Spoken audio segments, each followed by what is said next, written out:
Bonjour, bienvenue dans la série sur l'électrodynamique classique. Donc nous allons voir maintenant le tableau de conversion des symboles et formules. Alors, les symboles de masse, longueur, temps et autres grandeurs non spécifiquement électromagnétiques restent inchangés. Donc de ce point de vue-là, on garde le système mètre, kilo, seconde, etc.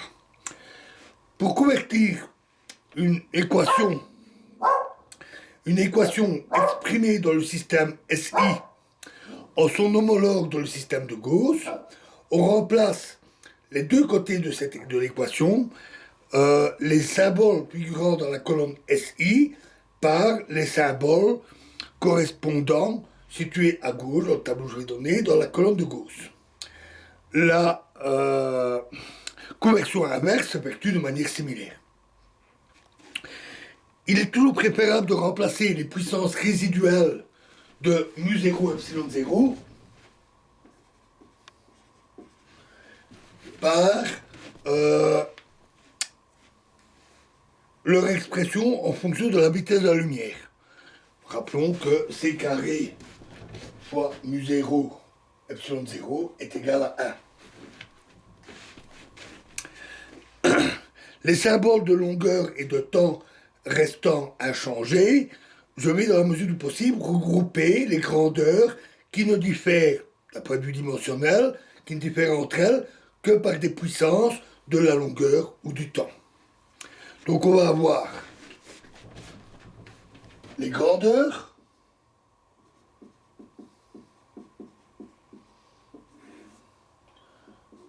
le système de Gauss et le système SI.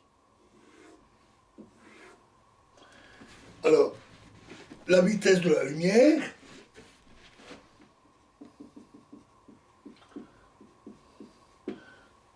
que normalement on ne convertit pas, parce que comme je l'ai dit, il vaut toujours mieux garder les puissances de C, sinon c'est C, et mu0 epsilon 0 exposant moins 2. Pardon, moins 1,5.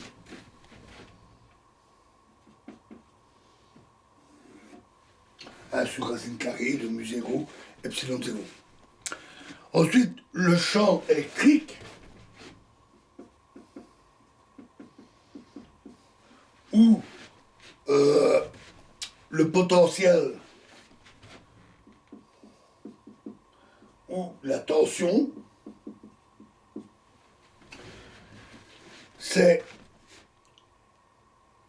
E, ou phi pour le potentiel, V pour la tension, fois racine carrée de 4pi epsilon 0, et dans le système ici, c'est simplement E, phi ou V.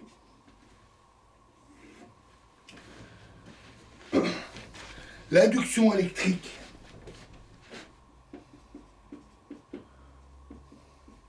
un petit peu plus de place ici,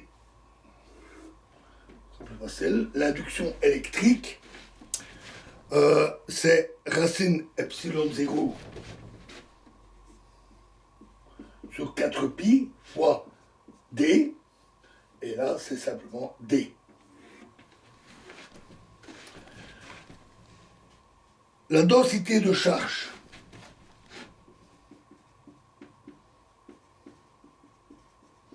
ou la charge, ou encore la densité du courant, ou encore le courant, et également la polarisation. Au cas où vous poserez la question, il s'agit bien entendu de la polarisation d'un milieu sous l'effet d'un champ électrique et pas la polarisation de la lumière dont on parlera aussi. C'est racine de 4pi epsilon 0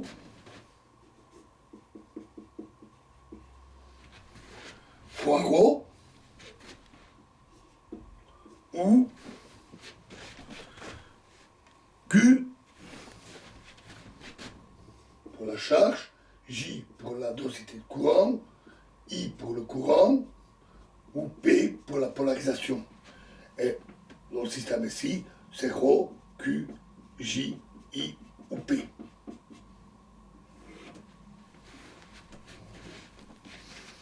L'induction magnétique.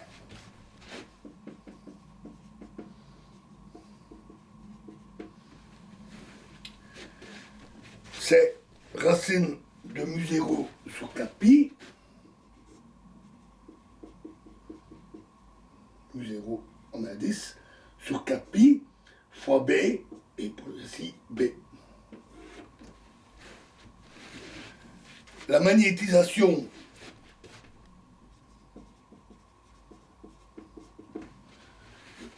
c'est racine de 4pi sur mu0 fois M et ici M.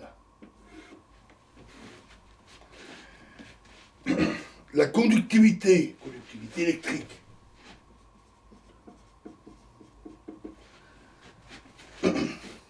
c'est 4pi epsilon 0 sigma,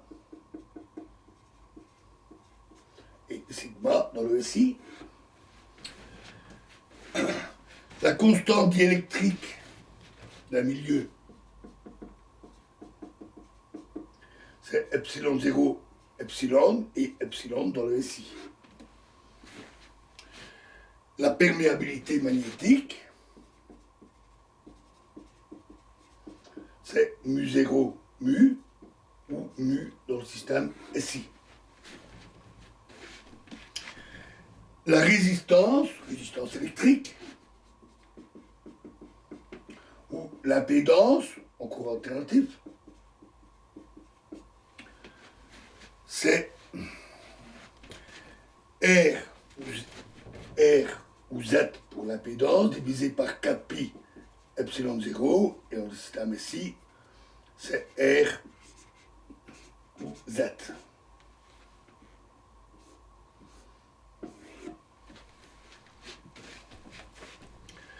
L'inductance,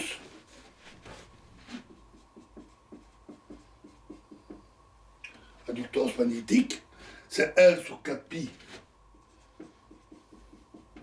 epsilon 0 ou L. Et enfin, la capacité d'un condensateur, hein, c'est 4pi epsilon 0 C ou C dans le système SI. Alors rappelons les quelques constantes importantes. La vitesse de la lumière, c'est donc 2,997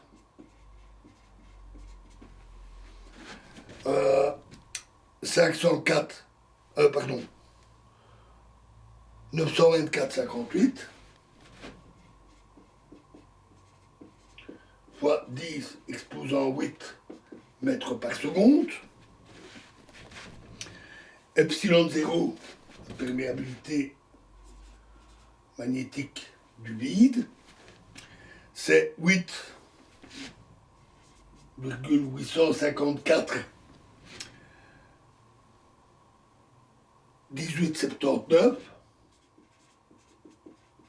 D'autres chiffres, on a rarement besoin d'une telle précision, fois 10 exposant 12 farads par mètre. La perméabilité magnétique du vide mu0, c'est 1,256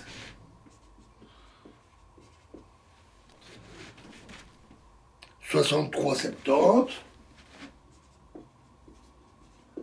etc. fois 10 exposant 6 Henri par mètre. On reparlera des unités très très vite. Et une relation souvent rencontrée, racine mu0 sur racine carrée de mu0 sur epsilon 0, c'est 376,7303, etc. en haut. Voilà. Alors, dans la prochaine vidéo, nous terminerons avec le dernier tableau pour toutes ces histoires d'unités et de conversion.